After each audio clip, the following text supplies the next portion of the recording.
Pemirsa, Anda kembali di Newsline. Pemirsa, bayangkan berjalan kaki sejauh 6 km setiap harinya hanya untuk mendapatkan beberapa jerigen air. Bayangkan harus memilih antara mandi atau memasak karena air yang ada tak cukup untuk keduanya. Dan inilah kenyataan pahit yang dihadapi oleh 75 keluarga di Dusun Pelah, Kecamatan Mareje Timur di Lombok Barat, Nusa Tenggara Barat.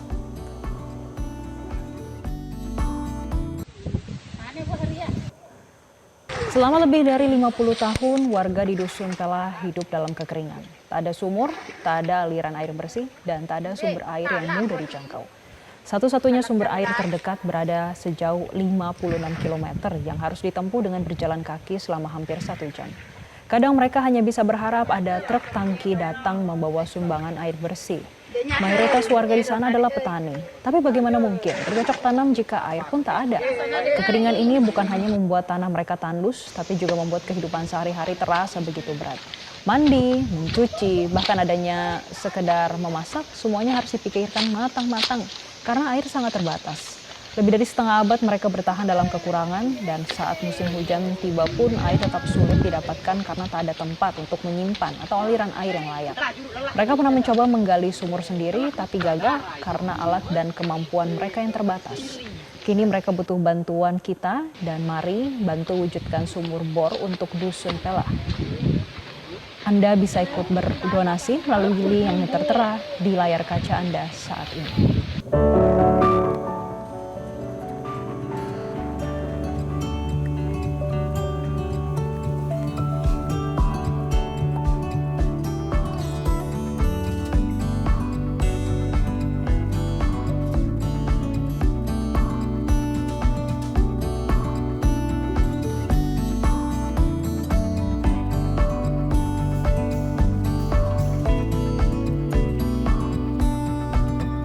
Pemirsa, untuk mengetahui lebih lanjut terkait hal tersebut sudah terhubung bersama kami dengan Bapak Irwan sebagai penggagas akses air bersih untuk warga di Dusun Pelah di Lombok Barat.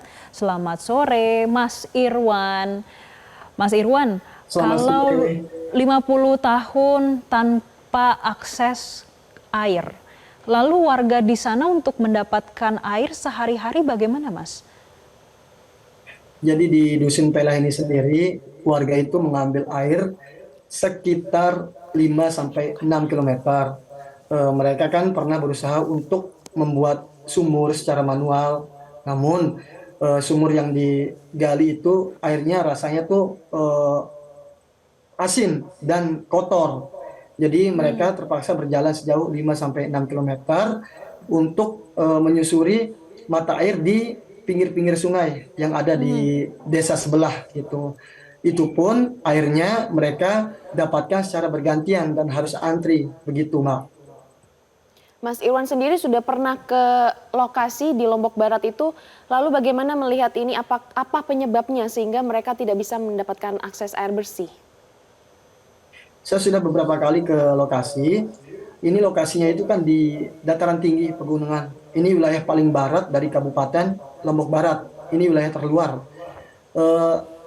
Mengapa mereka sulit mendapatkan air bersih? Itu tanah mereka itu kering, Mbak. Kering, bahkan kadang pecah-pecah. Terus kemudian hujan pun jarang turun. Sekalinya turun hujan, itu air yang ditampung itu nggak cukup untuk menghidupi beberapa kepala keluarga yang ada di Dusun Pelah ini, Mbak. Begitu.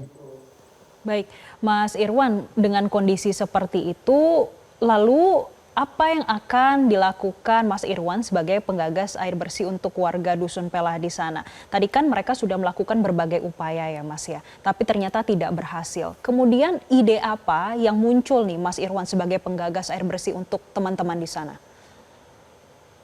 Sebenarnya ada beberapa usaha yang dilakukan oleh warga secara swadaya untuk membeli peralatan menggali sumur secara manual. Cuma sumur yang digali itu kurang dalam karena di sini kedalaman yang harus digali untuk mendapatkan air bersih itu sekitar 70-80 meter, Mbak. Jadi salah satu alternatif terbaiknya ya sumur bor. Karena sumur bor kan bisa menggali dengan lebih cepat, lebih efisiensi waktunya, dan lebih sumber air yang didapatkan itu lebih baik dari menggunakan secara manual dan menggunakan alat-alat seadanya, Mbak.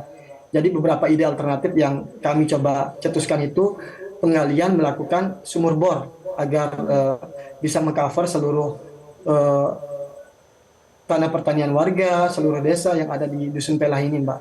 Seperti itu. Oke, Mas Irwan, sejauh ini selama kurang lebih 50 tahun sudah mengalami krisis air bersih. Di sana bagaimana pemerintah daerah melakukan upaya antisipasi untuk mengatasi krisis ini?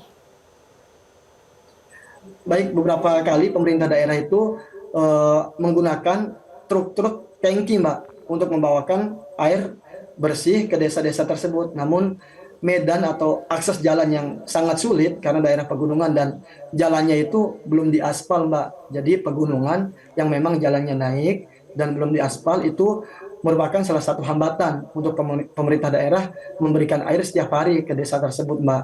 Jadi untuk pemberian air bersih dari pemerintah daerah itu dilakukan tidak bisa sesuai dengan kebutuhannya. Jadi sesuai dengan apa yang menjadi permintaan terbesar dari warga. Misalnya warga sekarang meminta karena kebutuhan yang urgent ini, baru pemerintah daerah bisa memberikan air bersih. Namun jika diberikan secara rutin itu sulit karena akses yang memang sangat sulit ditempuh, Mbak, karena pegunungan yang sangat tinggi. Mobil, motor itu susah banget untuk menjangkau daerah itu. Tapi Pemda seringkali memberikan air bersih untuk dusun tersebut, Mbak. Seperti itu. Baik, dari akses ke Dusun Pelah cukup sulit. Sekarang kami juga ingin tahu bagaimana kondisi masyarakat di sana. Karena informasinya untuk memasak saja mereka harus berpikir, untuk mandi mereka harus berpikir. Di satu sisi mereka mengandalkan pertanian, tapi airnya juga kurang. Lalu bagaimana aktivitas mereka sehari-hari, Mas Irwan?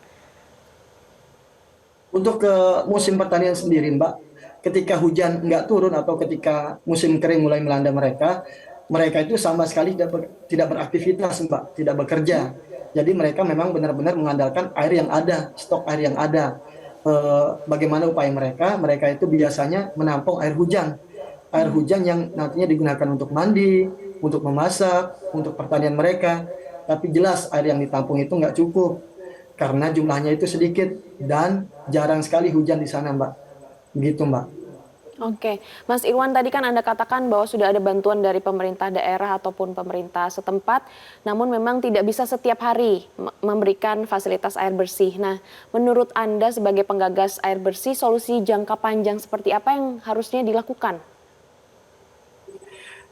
Solusi jangka panjang yang paling cocok untuk dilakukan adalah pemberian sumur bor di salah satu titik yang menjadi pusat, Mbak, di desa Marije Timur, Dusun Pelah ini.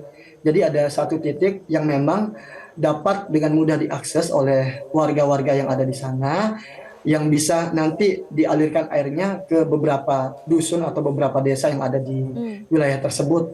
Jadi yang paling tepat itu adalah memberikan sumur bor dengan kedalaman yang nantinya bisa mencapai 70-80 meter, seperti itu. Baik, Mas Irwan, untuk sumur bor yang digagas oleh teman-teman dan juga Mas Irwan, ini akan dibangun hanya satu titik saja dan memang satu sumur bor, atau di satu titik akan ada beberapa sumur bor.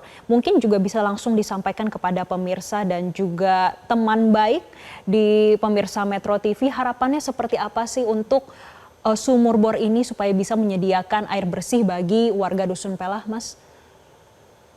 Sebenarnya di beberapa wilayah di desa Marije Timur ini, di Dusun Pelah ini, Mbak, rata-rata kering semua. Jadi kalau misalnya ada pertanyaan berapa sumur bor yang cocok untuk daerah ini, itu di beberapa titik, 4-5 titik itu memang cocok untuk dibangun.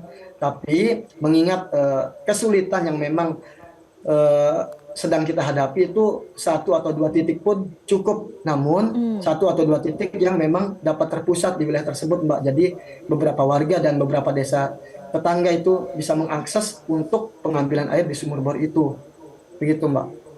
Oke, baik. Kita berharap untuk dengan kehadirannya Mas Irwan dan juga Benih Baik, kita berharap agar warga di Dusun Pelah ini bisa segera menikmati fasilitas air bersih. Terima kasih Mas Irwan sudah bergabung bersama kami di Newsline. Download Metro TV Extend sekarang.